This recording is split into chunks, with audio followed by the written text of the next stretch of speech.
이게 나라냐? 당대 아테네의 직접 민주제를 혐오할 수밖에 없죠. 플라톤의 국가예요.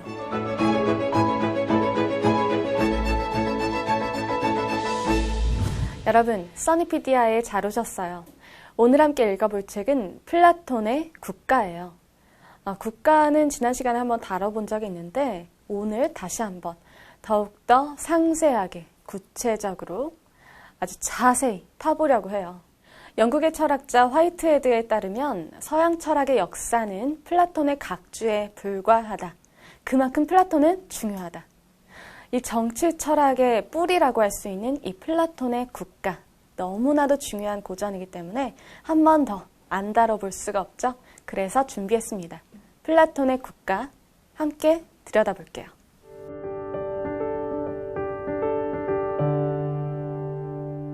이상적인 국가라고 하면 직관적으로 잘 와닿지 않는데요. 그 모습이 어떠해야 하는지 보여주는 인류 역사상 가장 오래된 고전 중에 하나가 바로 오늘 이야기하려는 플라톤의 국가예요. 플라톤은 이 국가를 집필할 당시 엄청난 좌절감에 빠져 있었다고 해요. 이 책에는 과연 어떤 사연이 들어있던 걸까요? 당시 자신의 스승인 소크라테스가 권력층의 농간으로 억울하게 누명을 쓰고 사형을 당하는 모습을 그저 바라만 봐야 했던 플라톤. 우연의 일치인가 싶게도 그 즈음부터 아테네는 급격히 몰락의 길을 걷게 됩니다. 그간 사회 곳곳에서 부패하고 골맞던 부분이 한꺼번에 터진 거죠. 이때다 싶어 등장한 정치 선동가들이 난립하면서 혼돈의 당파 싸움이 시작됐습니다. 이로 인해 사회 각계각층에서 누적된 불만과 갈등이 폭발하면서 순식간에 아테네는 무법천지로 전락했죠. 플라톤은 이러한 암담한 현실을 직시하며 외칩니다. 이게 나라냐? 그는 쓰러져가는 나라를 다시 일으켜 세우고 과거 아테네의 영광을 회복할 타개책을 철학에서 구하기 시작합니다. 플라톤은 현실에서의 외부적 요인들과 내홍으로 인해 흥망성쇠를 거듭하는 국가가 혼란 속에서도 중심을 잡고 이상적인 모습에 가까워지기 위해서는 이 조음의 이데아에 따라서 국가가 굴러가는 것이 핵심이라고 주장하죠. 이 조음의 이데아? 생소할 수 있는 단어인데요. 지식과 진리의 근원이자 결정체인 이 조음의 이데아를 인지할 수 있는 철학자, 철인이 이 조음의 이데아를 통치 원리로 표방하며 국정을 운영하고 각 계층의 구성원들이 각자 맡은 바 최선을 다하는 생활을 영위할 때 바로 이상국가가 완성된다는 겁니다. 그렇다면 이데아란 무엇일까요? 이데아는 플라톤이 제시한 형이상학 이론인 이데아론의 핵심으로 그에 따르면 이데아란 모든 사물의 원인이자 본질입니다. 우리가 살고 있는 현상계에서는 시간이 흐름에 따라 모든 것이 늙고 병들거나 낡아 없어지기 마련이죠. 하지만 이데아는 그렇지 않습니다. 이데아는 시공간을 초월하여 그 모습 자체로 영원불변하며 항구적이죠. 이게 어떻게 가능하냐고요? 플라톤은 우리가 눈으로 볼 수 있는 현상계의 사물들은 실제로는 이 이데아를 물질적으로 흉내낸 것으로 인간의 감각으로 그 구체적인 형태를 보고 느낄 수 있다고 말합니다. 우리가 일상적으로 물체를 만질 수 있고 또 그 냄새를 맡을 수 있는 그런 행위가 가능한 것처럼 말이죠. 반면에 본질적인 이데아는 현상계의 사물들과 달리 눈에 보이지 않기 때문에 오로지 우리의 이성으로서만 인지될 수 있어요. 눈으로 볼 수 있고 만질 수 있는 거는 감각으로 느낄 수 있는 거죠. 하지만 눈으로 볼 수 없는 이데아는 우리의 이성으로만 알 수 있다. 우리가 결코 보거나 만질 수 없는 만물의 근원, 이게 바로 이데아인 겁니다. 사과를 예로 들어 설명할게요. 우리가 사과라고 부르는 것들은 그 모양이 동그랗거나 울퉁불퉁하거나 색깔이 빨갛거나 연두색이거나 그 맛이 달거나 시거나 하는 등 모두 조금씩 각기 다른 모습들을 가지고 있고 완전히 똑같은 사과는 존재할 수가 없잖아요. 그리고 우리는 이러한 사과들의 특성을 우리의 감각기관, 즉 눈이나 입이나 코나 손과 같은 기관들을 통해서 알 수 있죠. 그런데 우리가 이렇게 모두 다른 사과들을 보고 딱 사과라고 인지하고 사과라고 부를 수 있는 까닭은 이렇게 서로 다른 사과들이 공통된 어떤 일반적인 성질을 가지고 있기 때문이에요. 이게 바로 사과를 이루는 본질, 즉 사과의 이데아인 거죠.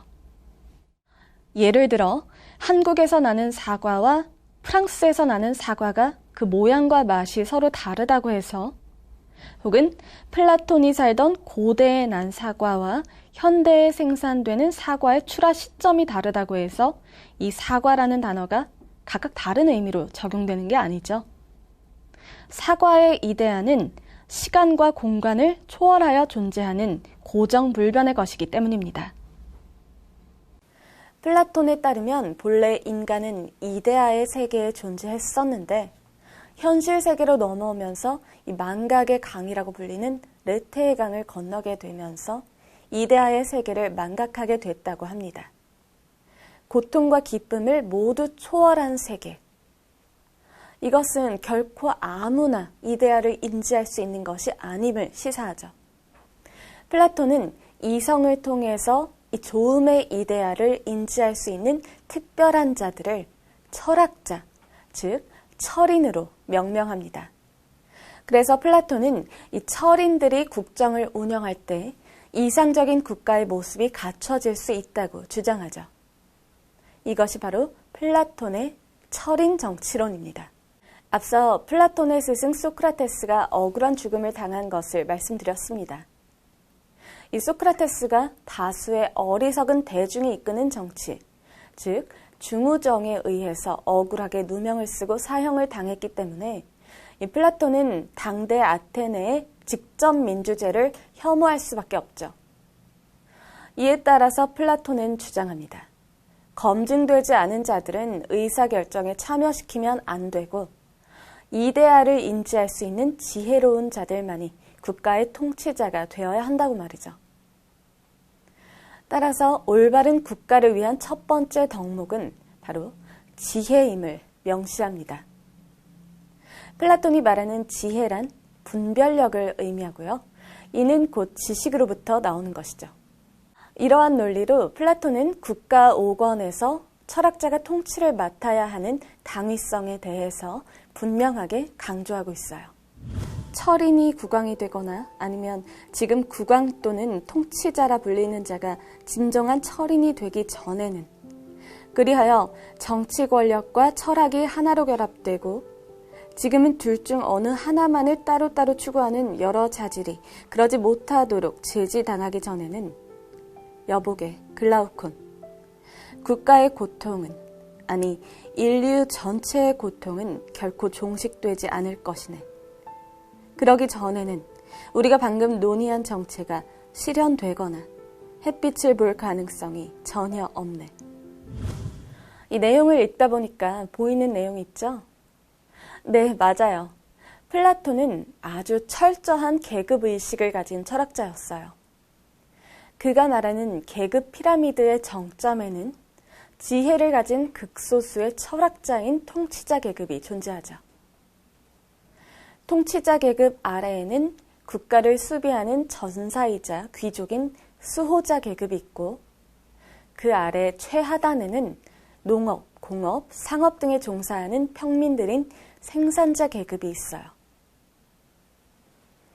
플라톤은 이들이 각기 주어진 역할에 충실하고 각 계급에 걸맞은 덕을 실천할 때 국가 전체의 정의가 실현된다고 주장하죠.